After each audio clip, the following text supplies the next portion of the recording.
Malala, Write About Women's Rights by Natalie Benavides. Malala Yousafzai was born in 1997 in Swat Valley, Pakistan. In 2007, she witnessed the Taliban take control of Swat Valley and other areas of Pakistan, imposing a strict Islamic law. During that time, Malala witnessed extreme instances of gender inequality and began to speak out against the Taliban and laws that took away women's rights. Malala wrote journal entries for the BBC, did many interviews, helped with documentaries, and publicly spoke out as an advocate for women's rights. She also wrote a book detailing her early life and fight for women's rights in Pakistan. So, is Malala right about women's rights in Pakistan? The World Economic Forum ranks Pakistan as the least gender equitable country in the Asia and Pacific region. Studies show that there is a significant gender gap in the education system in Pakistan. According to the Human Rights Commission, about 70% of women in Pakistan are illiterate. Growing up, Malala loved attending school and learning. She firmly believed that education was important for every person. Malala's access to education was affected in 2007 with the takeover of the Taliban. Attacks by militants in Pakistan from January 2007 to October 2016 destroyed over 1,000 school buildings, targeted female students and teachers, and terrorized parents into keeping their children out of school. Over 900 girls' schools were forced to close, and over 120,000 girls stopped attending school. About 8,000 female teachers were kept from going to work. For many girls, the loss was permanent, and they did not return to school, even after the Pakistan army had displaced the Taliban. Malala was outraged that girls were no longer allowed to attend school. She began to speak out against the Taliban for equal educational opportunities for women.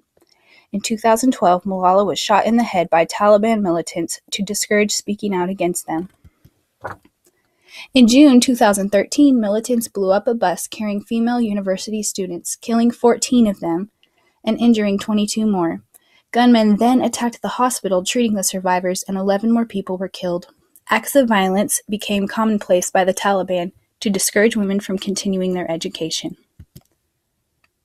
One of the most prevalent kinds of violence in Pakistan is domestic violence. According to an estimate, approximately 70 to 90% of Pakistani women are subjected to domestic violence. In Pakistan, domestic violence is considered a private matter, an acceptable form of punishment. It is rarely reported due to the patriarchal setup of the family. Common types of domestic abuse include honor killings, marital rape, acid attacks, and being burned by family members. Beatings, along with acid attacks, still occur in 80% of rural homes, according to a study by the country's Human Rights Commission. The terrible stories of violence against women in Pakistan are numerous and can be found in many different sources. Malala tells of a story of a woman who was flogged 34 times in public and was held down just for looking at lipsticks in a shop unaccompanied by a man.